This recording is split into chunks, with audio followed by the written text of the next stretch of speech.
La méditation de ce 10 avril est intitulée « Nous attendons trop peu ».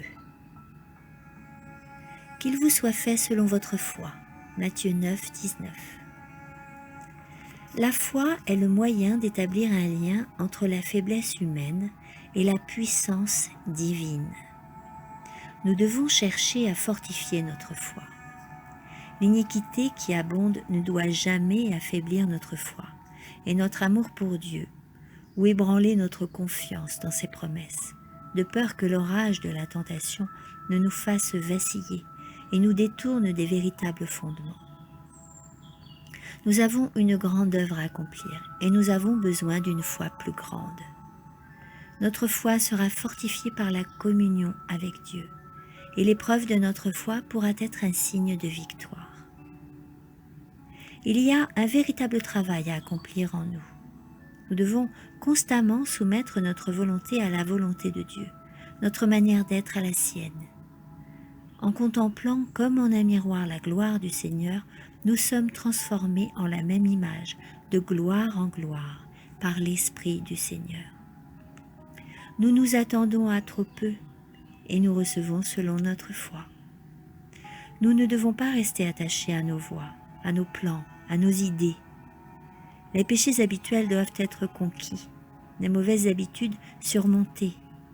Les dispositions et les sentiments désagréables doivent être déracinés. Des émotions et des caractères saints doivent être suscités en nous par l'Esprit de Dieu. Nous devons avoir la foi, une foi vivante, une foi rendue agissante par l'amour et qui purifie l'âme.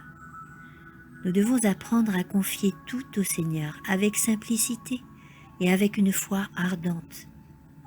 Le plus grand fardeau que nous avons à porter en ce monde, c'est nous-mêmes.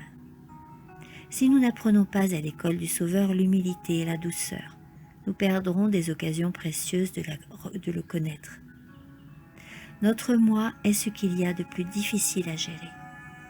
Quand nous déposons nos fardeaux, n'oublions pas de déposer notre moi au pied du Christ. Donnez-vous à Jésus-Christ pour qu'il vous façonne et vous modèle, et que vous soyez un vase d'honneur. Vos tentations, vos idées, vos sentiments doivent être déposés au pied de la croix. Alors, votre âme sera prête à écouter les instructions divines.